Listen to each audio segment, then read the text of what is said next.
Sorry Asif, আফিয়াকে বাঁচাতে পারলাম না। শি ইজ নো মোর।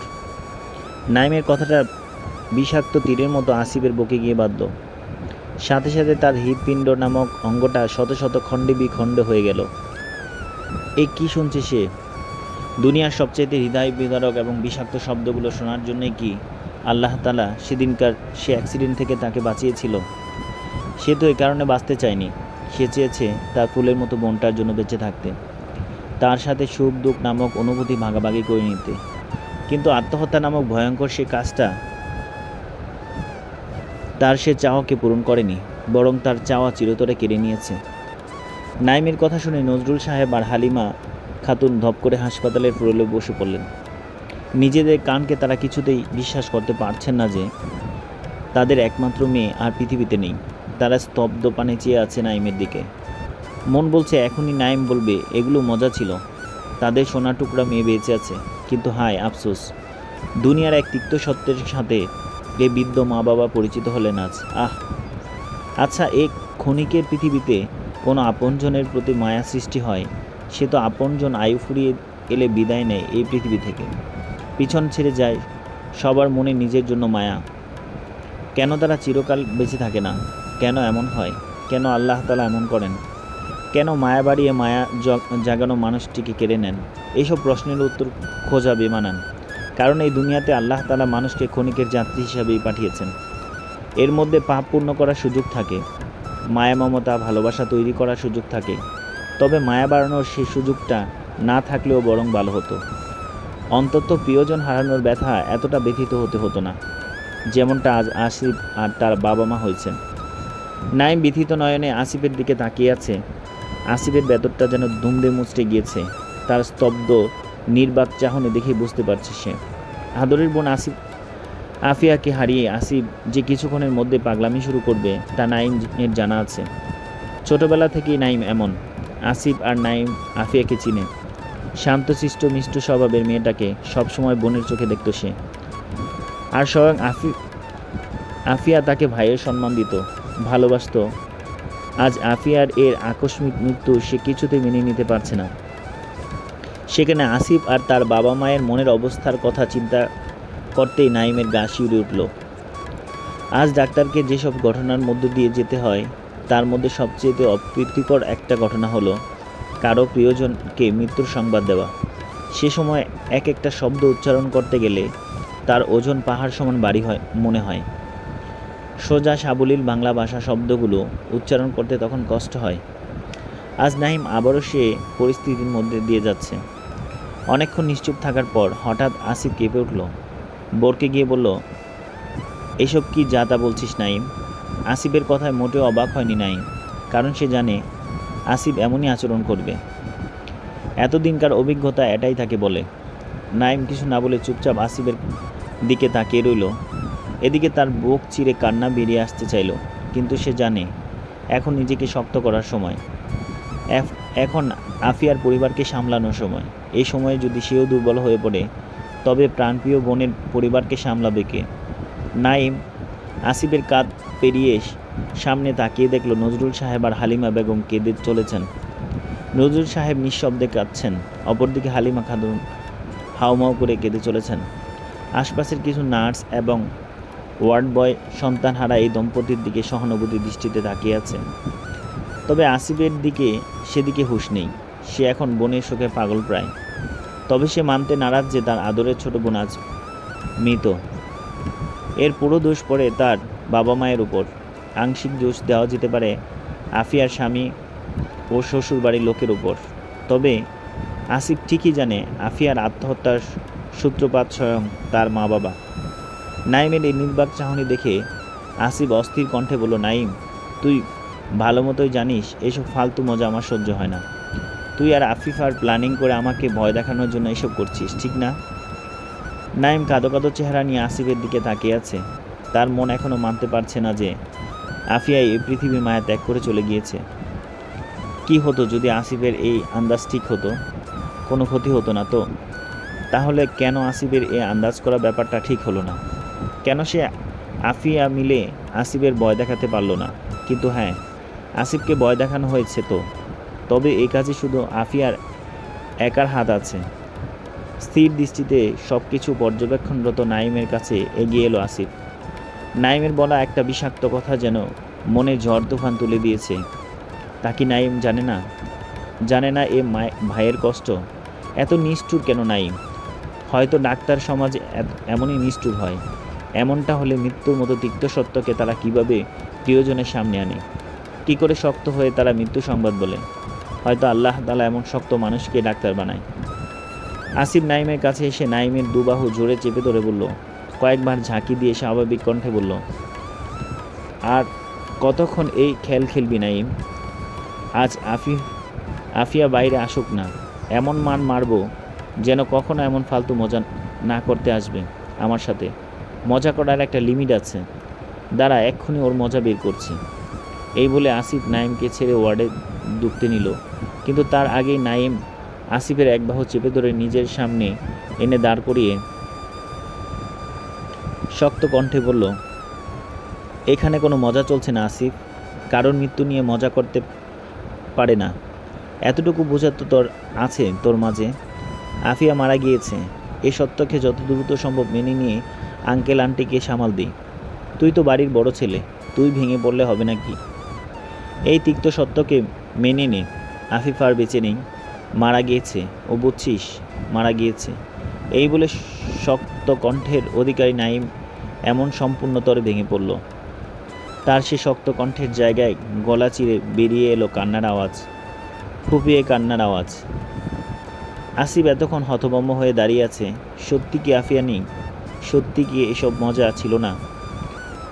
কেন এসব মজা ছিল না? কেন এসব সত্য হলো? এসব ভাবতে ভাবতে হাঁটু গেড়ে কান্নায় ভেঙে পড়ল আসিফ। চিৎকার করে কাঁদছে। উন্মাদের মতো হাত পা দুটো হাসপাতালে মেঝেতে বাড়ি দিয়ে দিয়ে কাঁদতে লাগলো সে। পাগলের মতো বিলাপ করছে সে। আমি কাকে ফড়িং বলে ডাকবো? কাকে লুকিয়ে লুকিয়ে চকলেট কিনে দেবো এখন? কাকে সবসময় জ্বালাবো? কার মাথায় তেল মালিশ করে দেব?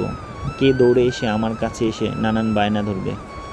বল না নাইম, কে করবে এসব? ফড়িং, তুই চলে গেলি কেন? বোন আমার, তোর এই ভাইটার কথা একবারও চিন্তা করলি না? স্বার্থপরের মতো চলে গেলি।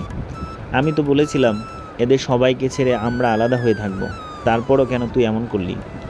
কেন রে ফড়িং? ফড়িং আয়, ফিরে আয় ফড়িং, ফিরে আয়। আফিয়ার মৃত্যুর একদিন পূর্ণ হয়ে গিয়েছে। আসিফ এখন কান্না করছে না। এতে যে সে নিজেকে সামলে দিচ্ছে তা নয়, বরং বুকের পাথর চাপা দিয়ে সবটা সামলেছে সে। ওদিকে হালিমা খাতুন দিন রাত এক করে কাঁদছেন। তাকে সামাল দিতে চেষ্টা করছেন নজরুল সাহেব। তবে ততক্ষণ মায়েকে সামলানো যায়। তিনি নিজেও তার মেয়েকে হারিয়েছেন। এই পরিস্থিতিতে নিজেকে একা সামলানো যে কতটা দুঃসাধ্য ব্যাপার তা একজন পুরুষ বাদে কেউ না। হালিমা খাতুন অনেকক্ষণ ধরে প্রলাপ বকছেন। বাসায় উপস্থিত আত্মীয় স্বজনরা তাকে সামাল দিতে হিমশিম খাচ্ছেন বলে নজরুল সাহেবকে এখন ডেকে পাঠান, কিন্তু তিনিও হালিমা খাতুনকে সামলাতে পারছেন না।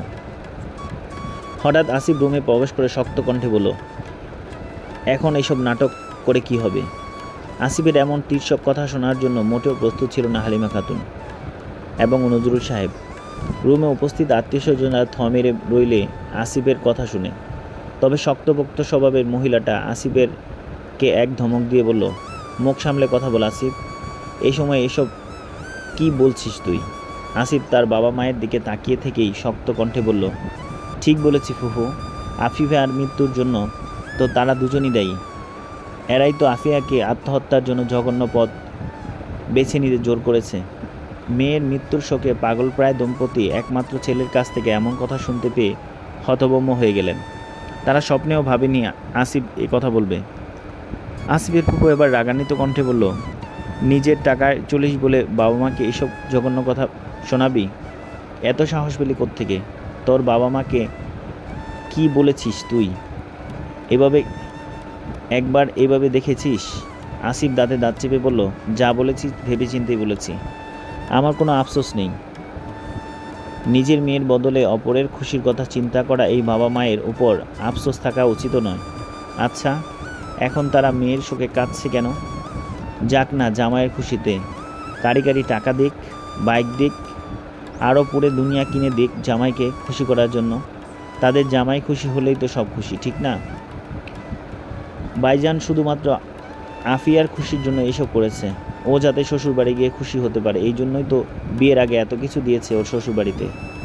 আসিফ রেগে হাতের কাছে থাকা একটা শোপিস মাটিতে আছাড় দিয়ে বলল, আরে রাখো তোমার আফিয়ার খুশি, এসবের সাথে ওর খুশির যোগসূত্র কখনোই ছিল না। এইসব তো ওই লোভী পরিবারের খুশির জন্য ছিল। না, লোভী না, তারা তো ফকিরের গোষ্ঠী। মেয়ের পরিবারের কাছে ইনিয়ে বিনিয়ে হাত পাততে ফকিরের গোষ্ঠী ওরা। আরে ছেলের বড় জব দিয়ে কী হবে, সে তো আমাদের কাছে ভিক্ষা চাইল। আমি এতবার বললাম এমন ফ্যামিলিতে আফিয়াকে বিয়ে দিও না। সেখানে তারা আফিয়ার খুশির কথা বলে নিজেকে খুশি মেটানোর জন্য এটা ওটা চাইবে, কিন্তু আমার কথা কে শোনে?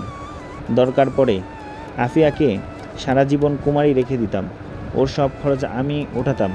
তারপরও এমন পরিবারে ওর বিয়ে দিতে চাইনি আমি, কিন্তু আমার কথার গুরুত্ব দেয়নি তারা।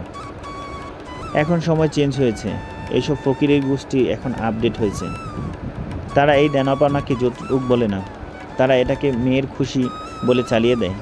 সবার সামনে শো অফ করবে, এটাই যেন সম্মানের বিষয় তাদের কাছে। এমন মেন্টালিটির মানুষের ওপর থুতু দিলেও কম হবে মনে হয়। রাগে কাঁপছে আসিফ। তার কথাবার্তা শুনে উপস্থিত সকলে স্তব্ধ হয়ে বসে আছেন। নজরুল সাহেব আর হালিমা খাতুন এতক্ষণ পর বুঝতে পারল ছেলের এইসব কথা বলার কারণ। নজরুল সাহেব অপরাধী দৃষ্টিতে আসিফের দিকে চেয়ে আছেন। খানিক সময় বাদে কাতর গলায় বললেন, ছেলে যত বড়ই চাকরি করুক না কেন, বিয়ের সময় কিছু জিনিস দিতেই হয়, সমাজের নিয়ম এটা। মেয়ের পরিবার থেকে কিছু না দিলে ছেলের আত্মীয় স্বজন, প্রতিবেশী, সমাজের মানুষ নানান কথা শোনায়। বাবার কথায় আসিফ আবারও রেগে ফেটে পড়ল। প্রচণ্ড রাগে তার কপালের রগগুলো ফুলে উঠেছে। তারা সারা শরীরের অল্প বিস্তর কাঁপছে। রাগে চোখ মুখ কুঁচকে চোয়াল জোড়া শক্ত করে বলল, রাখো তোমার সমাজ, পরিবার, ওসব সমাজ, প্রতিবেশী, আত্মীয় স্বজন দিয়ে কী হবে যারা এসব নিয়ে কথা শোনায়? এদের কথায় উঠলে বসলে চলবে না। এদের টাকায় তো আমরা চলি না, তাহলে ওদের কটু কথা কানে তুলব কেন আমরা? ওদের কাজই এসব বলা, আজীবন এমনই বলে যাবে তারা। এমন মেন্টালিটি মানুষদের দ্বারাই কখনো অপকার ছাড়া উপকার সম্ভব না। এইসব বিষয়ে কথা শোনালে, মুখের উপর কয়েকটা কটু কথা শোনায় দিলে আজীবনের জন্য চুপ হয়ে যাবে তারা। সাহস করে আগ বাড়িয়ে নিজেদের ফালতু পরামর্শ কথা শোনাতে আসবে না। এদের যত সহ্য করবে ততই এরা মাথায় চড়বে। আর হ্যাঁ, একটা কথা আছে, পরিবার থেকে সব কিছুর সূত্রপাত। অন্যের পরিবারকে দোষ দিয়ে কি হবে, যেখানে আমার মা বাবাই তো এমন। নিজের কষ্ট হোক, নিজে মরে যাক, তারপরও জামাই আর জামাইয়ের পরিবারের সব অন্যায় আবদার রাখতে পারবে তারা। অথচ যে মেয়ের খুশির কথা ওই জানোয়াররা টাকা নেয়, সে মেয়ে বাঁচুক মরে যাক তাদের কোনো যায় আসে না। তোদের সাধ্যের জামাই তো বউয়ের জানাজায়ও আসলো না, তাহলে বুঝ কেমন তারা। এই বলে আসিফ চুপ রইল। গলা ভিজে এসেছে তার, চোখে কোণে নোনা জল টলমল করছে, যে কোনো সময় গড়িয়ে পড়বে। কিছুক্ষণ থেমে সে ভেজা গলায় বলল, আমার ফুলের মতো বোনটারে ওই জানোয়াররা ইচ্ছা মতো মেরেছে। ওই হাতে জমাট বাঁধা রক্ত দেখেছি আমি। কতটা কষ্ট পেয়েছে ও। ওই জানোয়ারদের মনে একটুও মায়া নেই। তারা তো শুধু টাকা বোঝে। তারা আমার বোনটাকে ওই বাড়িতে নিয়ে গিয়েছে কাজের বুয়ার বিকল্প হিসাবে। অমানুষের মতো খাটিয়ে মেরেছে। এত কিছু সহ্য করতে না পেরে আমার ফড়িং আমাদের কাছ থেকে চলে গেছে। সে সাহায্যের আশায় এসেছিল, কিন্তু আমাদের বাবা মা, সমাজ এবং লোকলজ্জার ভয়ে আমার ফড়িংকে এই বাড়িতে ফেরত যেতে বলেছিল। দুজনে মিলে কত বোঝালো আমার ফড়িংকে। এই সব পরিবারই হয় বলে সান্ত্বনা দিল ফড়িংকে। পরের দিন সকালে ওই নরকে আবারও ফেরত পাঠাবে বলে আমার ফড়িংকে ঘরে পাঠিয়ে দিল বাবা মা। ওই নরকে ফেরতে যাবার ভয়ে আমার ফড়িংটা শেষমেশ আত্মহত্যা করে বসলো। এর দায়ভার কে নিবে বলো? কে নিবে এমন দায়ভার? এই বলে কান্নায় ভেঙে পড়ল আসিফ। কান্নারত অবস্থায় আবারও বলতে লাগলো, আমি বলেছিলাম ওই নরকে আফিয়াকে না পাঠাতে। ওকে নিয়ে আমি দূরে কোথায় চলে যেতাম। সেখানে ওর বিয়ে সম্পর্কে কোনো জানবে না। বলেছিলাম ওর সম্পূর্ণ ব্যয়ভার আমি বহন করব। দরকার হয় সারা জীবন অবিবাহিত থাকব, তারপরও সব কিছুর ভার আমি বহন করব, ওকে আগলে রাখবো। আমার কথাগুলো মানলে আজ আফিহা আমাদের মাঝে থাকতো। কিছুদিনের মাঝেই সব ভুলে আগের মতো সে প্রাণোচ্ছল বন হয়ে যেত। কিন্তু এসবের কিছু হতে দিল না এই সমাজ, আমার বাবা মা। তারা তো তাদের সো কোল্ড একমাত্র জামাইয়ের খুশির কথা চিন্তা করলো, সমাজের কথা চিন্তা করলো। তারা বুঝলো না এই কটু সমাজে কখনো কারোর ভালো চায় না, কখনো না। এই বিষাক্ত সমাজ আমাদেরকে আজ ব্যর্থ ভাই বানিয়ে দিল, যে তার আদরের বোনকে বাঁচাতে পারেনি। এদিকে আসিফ চিৎকার করে কাঁদছে, কারণ সে আজ এক ব্যর্থ ভাই। অপরদিকে উপস্থিত সকলে এই দৃশ্য নীরব দর্শকের মতো দেখে যাচ্ছে। প্রত্যেকের মাথা বাড়ি খাচ্ছে আসিফের কথাগুলো। তার বলা এই কথাগুলো কি আদৌ কারোর উপরে কোনো প্রভাব ফেলবে? কিছু কি পরিবর্তন হবে? মেয়ের পরিবারটা কি বুঝদার হবে? অন্ততপক্ষে মেয়ের পরিবারকে এক জায়গায় মেয়েকে বিয়ে দেওয়ার আগে হাজারবার ভাবনা করা উচিত। এমন লোভী পরিবার থেকে কয়েকশো হাত দূরত্ব বজায় রাখা উচিত, কারণ এরা টাকা সম্পত্তির লোভে যা কিছু করে ফেলতে পারে, এমনকি কারোকে খুনও করতে পারে।